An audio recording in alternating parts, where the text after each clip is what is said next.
요즘에 홍콩 문제가 국제 문제로 대두되고 있는데요. 우리나라는 사실 이렇게 홍콩 문제에 민감할 수밖에 없어요. 이렇게 어제 전인대, 양회라고 불리는 전인대 일본 공산당 전체 회의인데요. 전인대에서 그 홍콩 보안법을 통과시켰거든요. 거의 만장일치 한 명만 이제 반대표 던지고 다른 사람 모두 다 찬성을 해서 보안법을 통과시켰는데요. 뭐 보안법이라는 게 우리도 국가보안법 있잖아. 이 국가보안법이라는 건 참 홍콩에 통과된 보안법이 어떤 건지 잘 모르겠지만 그냥 우리가 이제 우리나라에서 보안법이 적용되는 걸 보면 정말 코에 걸면 코걸이, 귀에 걸면 귀걸이일 만큼 뭐 이렇게 우리가 간첩도 일부러 만들기도 하고 막 그랬잖아요. 보면은 진짜인지 아닌지 모르겠지만, 그러니까 범죄인 송환법보다 훨씬 더 강력한 걸 알 수 있겠죠. 홍콩은 몇 년 전부터 되게 오래 전부터 이렇게 중국에게 이제 송환되고 반환되고 나서 몇 년 주기적으로 계속 시위가 있었어요. 2014년도에도 있었고 또 작년 재작년은 뭐 몇 개월 동안 거의 6개월 가까이 계속 매일까지 시위를 우산혁명 이러면서 들어봤을 거예요. 우산혁명 이래가지고 시위를 끊이지 않고 했는데 코로나 때문에 이제 시위도 요즘 안 하고 그러는데 그 틈을 타가지고 국가보안법을 탁 통과를 시켰어요. 홍콩이 차지하는 비중이 홍콩은 이제 여러분들은 홍콩 하면 떠오르는 게 뭐예요? 뿅 간다 해가지고 그걸 홍콩 간다 이제 홍콩 간다를 좋은 데 가면 홍콩 간다 이런 거 이제 있고요. 쇼핑으로 유명하죠. 아무래도 관세가 이제 적으니까 국제적 쇼핑 센터로 유명하고요. 홍콩은 부동산 값이 비싸기로 유명해요. 땅 한 평에 몇 억씩이나 하고 그런데 그래가지고 사람들이 집을 제대로 살 수가 없으니까 한 집에 2층, 3층 침대로 이렇게 살고 굉장히 이렇게 이 부동산 가격이 굉장히 높기로 유명해요. 근데 진짜 홍콩의 역량은 그 관광도 아니고요. 땅값이 부동산 값이 유명한 것도 아니고요. 인구 밀도가 높은 것도 아니고요. 금융이에요, 금융. 금융의 허브예요. 또 무역의 중심지이기도 해요. 이렇게 아시아의 금융 허브, 무역 허브라고 할 수가 있어요. 이렇게 전 세계 외환 거래 있잖아요. 외환 거래. 달러 거래를 제일 많이 하는 데가 어딜까요? 달러 거래를 어디가 제일 많이 할까? 괜히 물어봤네. 모르잖아, 여러분들. 영국이 한 40% 전후를 한 43%, 40 몇 프로 이렇게 차지하는데요. 외환 거래는 미국이 더 많이 할 것 같은데? 미국한테는 달러가 외환이 아니잖아. 미국 외환 거래는 한 20여 프로 정도 차지하고요. 영국이 외환 거래를 제일 많이 하고, 그 다음에 일본이고, 그 다음에가 홍콩이 한 7.7% 정도 차지하고 그래요. 적은 것 같지만 우리나라는 1%, 2%밖에 차지 안 해요. 우리나라는 별로 외환 거래 우리나라는 별로 안 해. 그런 거에 비하면 홍콩은 아시아에 있으면서도 외환 거래를 엄청 많이 하는 금융의 허브이고요. 그래서 홍콩에 상장된 그 증권, 주식 이런 것들을 굉장히 국제적으로 민감하고 그래요. 또 홍콩은 이제 이렇게 그 중국하고 이게 홍콩이 중국에 반환되면서 중국이 이렇게 공산국가다 보니까요. 규제가 심하고 무역 거래를 자유롭게 이렇게 관세도 이렇게 있고 그래가지고 초기에는 거의 모든 무역이 홍콩을 통해서 거래를 했어요. 50%, 한 60% 정도를 중국에 들어갈 물건들을 홍콩을 통해서 들어갔다니까요. 우리나라도 중국에 이렇게 무역하는 비중이 엄청 많은데 거의 대부분 홍콩을 통해 들어가요. 그러니까 우리나라가 이제 그 중국하고 대중 무역이 대미 무역보다 훨씬 더 많다는 거 알죠? 20몇 프로가 대중 무역이고 한 15% 정도가 대미 무역이거든요. 그러니까 무역량으로 보면 우리가 중국이 훨씬 중요한 거예요, 사실. 근데 그 외에 다른 것 때문에 미국이 더 중요하긴 하지만 그래서 홍콩길이 막히면 이번에 이제 홍콩에 이 법이 통과되면서 트럼프가 며칠 전부터 그 홍콩에 이렇게 홍콩은 특별지휘국으로 이렇게 지정을 해놨거든요. 그러니까 이제 홍콩 반환되면서 영국이 홍콩하고 거래하기를 일국 양제를 약속하라 해가지고 반환을 해준 거거든요. 그러니까 한 국가는 한 국가지만 제도는 홍콩의 자치권을 다른 나라처럼 자치권을 인정을 해라라고 이렇게 해서 반환이 됐기 때문에 그것을 영국이 계속 지켜줘야 되는데 영국보다 이제 국제 경찰 역할을 하는 미국이 이제 홍콩은 정기적으로 보고해라 이제 해가지고 특별지휘국에 이렇게 지정을 해놨어요. 그러니까 금융이나 무역의 허브 역할을 할 수 있도록 미국이 지켜준 거야 지금까지. 근데 만약에 트럼프 말대로 그 특별지휘국에서 해제하겠다라고 이렇게 되면 그러면 이제 이렇게 금융이나 무역이 이렇게 이제 안전하지가 않을 수 있는 거예요. 그럼 우리나라는 지금 무역을 해서 먹고 살잖아, 지금. 그래서 우리나라가 지금 굉장히 민감해하고 그것을 좀 사람들이 좀 약간 공포심에 이렇게 보고 있기도 하고 그렇습니다. 이 중국이 홍콩에 이제 이렇게 옛날에는 홍콩을 통해서 이렇게 무역이 중국으로 들어가는 무역 거래가 굉장히 많았는데요. 그건 벌써 이제 20년 전, 30년 전 일이 돼버렸고요. 지금 점점 줄어가지고 홍콩은 중국에 의지해야 될 게 굉장히 많죠. 근데 중국은 20년 사이에 엄청나게 커버려서 중국 내에서 홍콩이 차지하는 무역의 비중은 한 10%, 11% 정도밖에 되지 않아요. 또 중국은 내수가 뭐 보장이 돼 있잖아.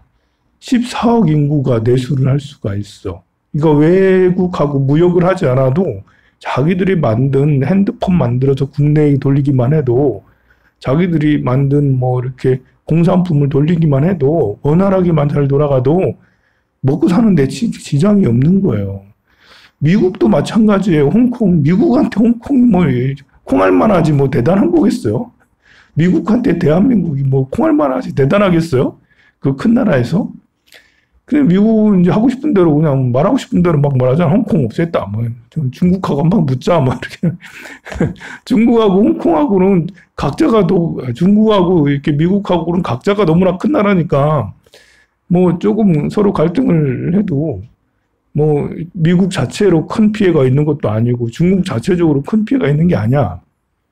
근데 우리는 죽어나는 거야. 홍콩하고 우리는 죽어나는.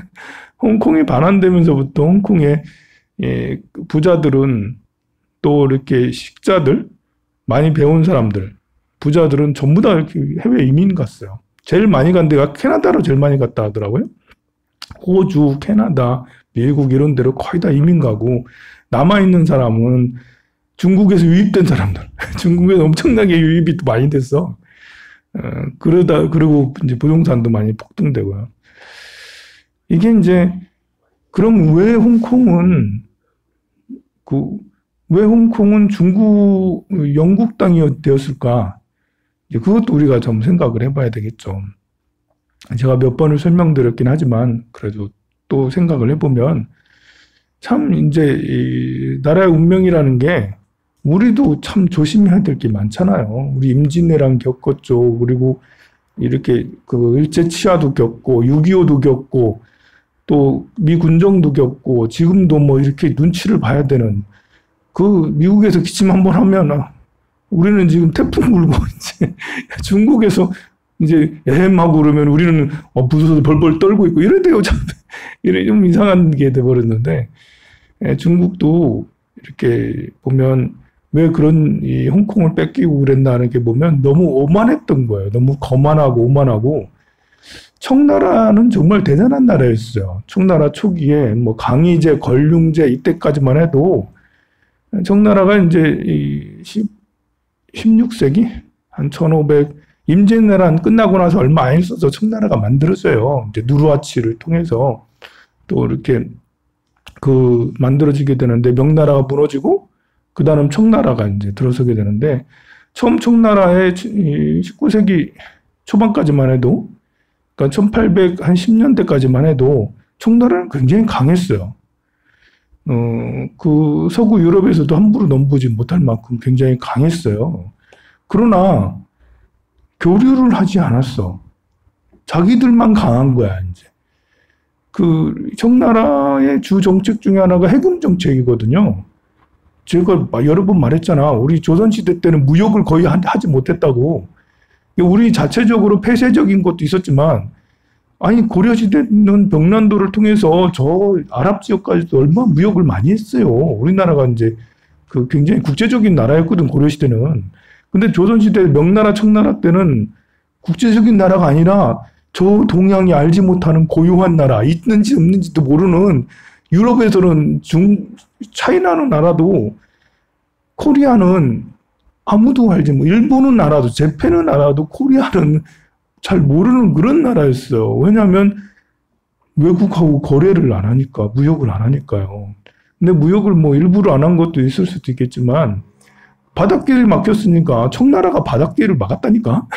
청나라 자기들도 안 하고 다른 사람들도 다른 나라도 우리나라도 일본도 서해안 지역에 들어오지 못하게 해버렸어요.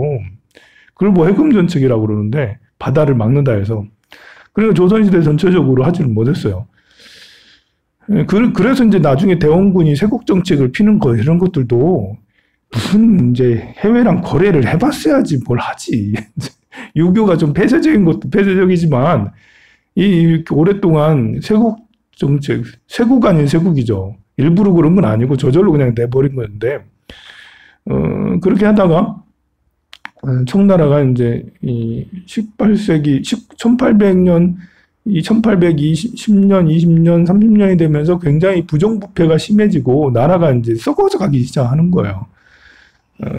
그렇지만 기술력은 아직 좋아가지고 유럽하고 무역은 하되 이렇게 흑자를 많이 내고 특히 영국하고 대형 무역이 흑자 폭이 굉장히 큰 거예요. 영국은 너무 이렇게 마이너스가 계속 나니까 그래서 이제 이렇게 영국이 마이너스를 메우려고 아편을 팔기 시작한 거죠.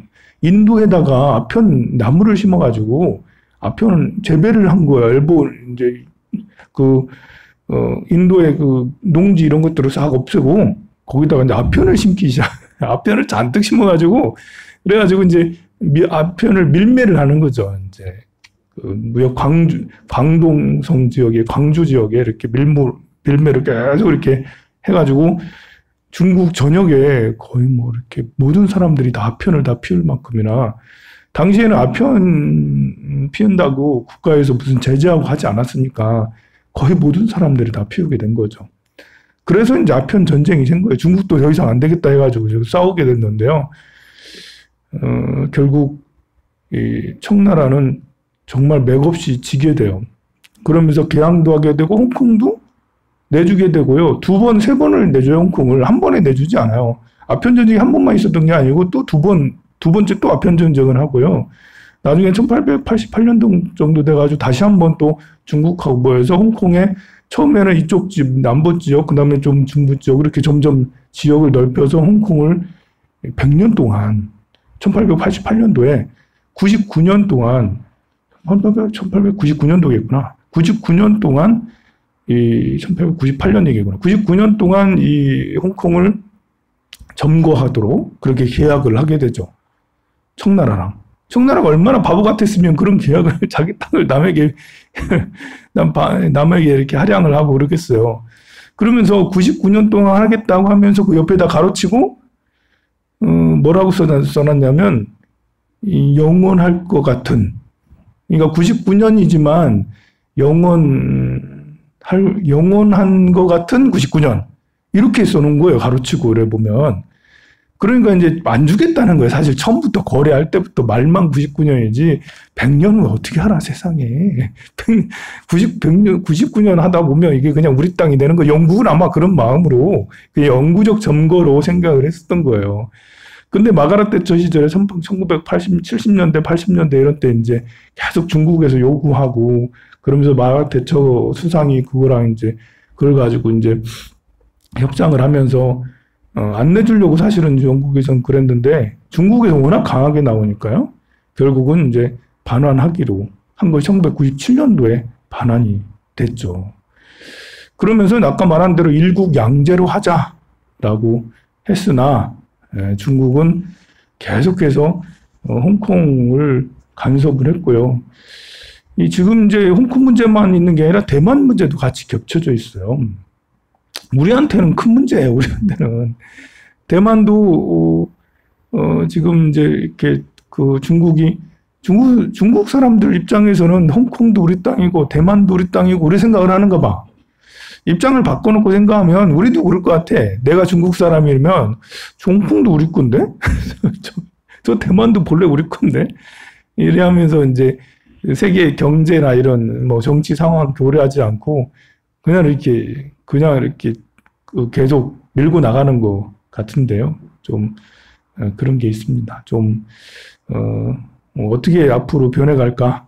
사실 우리도 그런 거랑 관계없이 자생력을 키워야 되죠. 홍콩에 의지하지 않고 대만에 의지하지 않고 미국이나 중국이 어떤 상황이 되어도 우리는 우리 길을 갈 수가 있어야 되거든요. 그러니까 대미무역, 대중무역의 비중이 너무 커면 안 돼요. 그래서 지금 아세안으로 이렇게 가고 있는 거 신남방 정책 이런 건 굉장히 중요하고 지금 1분기, 2분기에 수출길 다 막혔잖아요. 유럽 수출길 다 막히고 미국 수출길 다 막혔다고요. 그런데도 이렇게 실적 보고를 이렇게 하는 거 같아. 기업들 실적 발표하는 거 보면 어떤 데는 어닝 서프라이즈까지 있는 그런 기업들도 있어요. 이제 이렇게 어닝이라는 게 실적이고요. 실적이 기대 이상으로 많이 나오는 걸 어닝 서프라이즈라고 그러고요. 실적이 기대보다 좀 이하로 나오는 걸 어닝 쇼크라고 그래요. 어닝 쇼크가 되면 그 회사는 이제 그 가치가 확 떨어지게 되고 어닝 서프라이즈가 되면 가치가 굉장히 올라가게 되고 그러거든요. 그 1분기, 2분기 굉장히 어려움에도 불구하고 어닝 서프라이즈가 난 데도 있었고요. 대부분 어닝 쇼크죠, 뭐 당연히. 그런데 아니 유럽하고 중국, 미국하고 완전히 다 막혔으면 거의 제로에 가까워야 되잖아. 30% 이 정도밖에 되지 않았을 거 하잖아요. 근데 그렇지 않아요. 그래도 많은 양이 무역을 많이 해서 수출을 많이 했어요. 물론 무역 적자이긴 해요. 그렇지만 그래도 그래 될 수 있었던 것은 아세안 쪽으로 많이 수출이 많이 된 거예요. 보면 우리 아세안하고 관계가 이제 10% 이상 정도 돼요. 이제 무역 관계가. 그러니까 미국하고 중국하고는 아직 못 따라오지만 점점 커지고 있다고요. 그러니까 사실은 앞으로도 아세안 쪽으로 더 많은 무역을 주고받고를 더 많이 해야 되고 중동 지역도 무시할 수 없어요. 이렇게 인도 중동의 인구가 얼마나 많은데요. 파키스탄 인구가 2억 명이에요. 방글라데시도 2억 명이고요. 인도야 말했잖아. 14억 명이라고. 그리고 이란만 해도 7천만 명이에요. 이란만 해도. 또 이제 거기 중동을 넘어서 아프리카로 가면 정말 무한해요. 무한해. 이집트 인구가 1억 명이고요. 이디오피아도 인구가 1억 명이고, 나이지리아도 2억 명이에요. 나이지리아도. 아프리카 인구는 지금 제가 출산율 얘기했잖아. 아프리카 출산율 평균 6.0대예요. 5.5에서 6.5 사이예요. 아프리카의 출산율이. 아프리카 인구가 15억 명인데 제가 어제 궁금해가지고 2020년도, 2019년도의 인구는 얼마나 될까 한번 찾아봤거든요. 검색을 해봤는데 여러분들은 현재 지금 지구상에 인구가 몇 명 정도 될 것 같아요? 몇 명 될까? 나 옛날에 45억 명, 50억 명 이런 얘기 들었었는데 그러죠, 여러분들 옛날에 50억 명 돌파 막 해가지고 그랬는데 어느새 60억 명도 넘었고 그 다음에 뭐죠? 70억 명도 넘었어요. 70억 명도 많잖아? 77억 명을 돌파했어요. 77억 명이 넘었어요. 엄청나지 않아요? 안 그래요? 관심 없어요? 그냥 77억 명, 우리는 지금 인구 걱정을 하고 있는데 줄어드는 걱정을 하고 있는데 77억 명이 넘었다니까요, 세상에. 그 중에 이제 이 아프리카 지역의 인구가 급속도로 늘고 있어요. 그러니까 우리는 대중무역, 대미무역은 여전히 계속 해야 되지만 이렇게 아세안이나 아프리카나 중동 이런 저 브라질만 해도 인구가 2억 5천만, 3억 명 이렇게 돼요. 그 남미 지역에도 우리가 좀 그 관심을 갖고 전 세계에 관심을 가져야죠, 사실은. 그렇게 해야지 된다고 생각을 해요.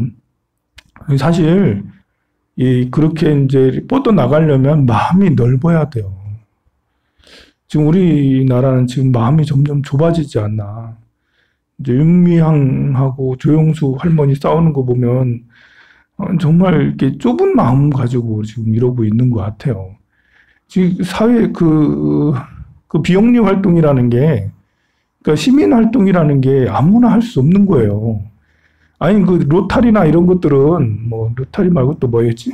로타리하고 뭐 있잖아. 그래 라이온스 이런 것들은 자기들 사업한다고. 그 자기들 뭘 먹고 살아야 되니까 열심히 사교 활동도 하고 사업도 하고 그런 거는 이제 뭐 하다 보면 재미도 있고 돈도 돼. 근데 시민 활동은 인권 활동, 시민 활동, 위안부 뭐 이런 거 활동, 징용 이런 거 활동은 이거는요 이렇게 힘만 잔뜩 들고 한번 힘이 빠져요. 왜냐하면 같이 일하는 사람이 나가기도 하고 같이 일하는 사람하고 갈등하기도 하고 돈도 얼마 안 되니까. 후원금 맨날 많이 보내는 것 같아도 후원금 많이 받아봐야 그게 다 어디로 가는지 다 쓰여져 없어. 그래가지고 이제 사람들도 자꾸 떠나고 왔다가 떠나고 또 갈등하고 싸우고 그래도 힘내가지고 오늘도 그래도 또 외환부 할머니 위해서 또 열심히 해야지, 또 징용 뭐 위해서 열심히 해야지, 또 인권을 위해서 뭘 해야지, 또 이렇게 뭐 성평등을 위해서 뭘 해야지, 막 이렇게 이제 돈도 안 되는 거 가지고 수십 년 동안 막 이렇게 서로 한 사람들이거든. 그런데 이제 그거 가지고 이렇게 서로 갈등하고 이러면 참 그래요. 절도 마찬가지예요. 절도 우리 절이 무슨 수익 사업을 하는 것도 아니고 절에 모이면 그래도 부처님이 좋다고 모이고 막 이렇게 하니까 이렇게 하는데 돈이 안 돼서 그런지 막 여러분들한테 내가 월급을 다 주고 그러면 좀 내가 독재를 해도 옆에서 좀 뭐라 해도 그냥 꾹 참고 계속 절에 다닐 거야. 근데 절에 다니는 건 돈 내고 다니거든. 그러니까 이제 이걸 뭐 이렇게 그리고 이제 비영리고 눈에 보이지가 않잖아 이게. 그러니까 마음이 안 맞으면 휙 가버리면 마음이 안 맞으면 또 뒤에서 막 뭐라고 그러고 온갖 오해와 억측 이런 것들이 가득해요 보면 이제. 근데 이 종교 활동은 그나마 이렇게 순하고 괜찮아요. 우리 내에서도 복잡한 게 많이 있지만 종교 활동은 그나마 이렇게 그런 대로 재미도 있고 또 이렇게 마음에 이렇게 평온도 있어요. 근데 시민 활동은 안 그래요. 시민 인권 활동 이런 것들은 정말 열정이 없으면 해내기가 어렵거든요. 근데 이번 일들을 통해서 기존에 이렇게 후원을 하던 사람도 다 끊겠다. 막 우수수 막 끊어져. 막 이렇게 후원을 많이 여러 사람들이 했었는데 전부 다 끊고 사실 이런 때일수록 더 힘을 내서 이렇게 더 보내주고 해야 되는데 후원이 다 끊기고 그럼 지금 위안부나 이런 활동들을 안 해왔으면 지금 위안부는 정말 고비가 많았거든요. 우리 국민들은 할머니들 다 편이고 다 불쌍하게 생각하고 고맙게 생각하고 그렇게 하긴 하지만 정치인들은 안 그러거든요. 일본 편들은 정치인, 언론인들하고 정치인들은 이놈들은 나쁜 놈들이 정말 많아요. 보면. 그래가지고 압박도 많이 받고 차별도 많이 받고 이렇게 위협도 많이 받았던 단체거든요. 이렇게 소녀상만 봐도 별거 아니잖아, 소녀상이. 근데 소녀상 가지고 계속 이슈가 되고 하는 거 보면 좀 답답한 일이라고요. 그러니까 제가 드리고 싶은 말씀은 이제 이렇게 우리가 너그러운 마음을 좀 가져야 된다.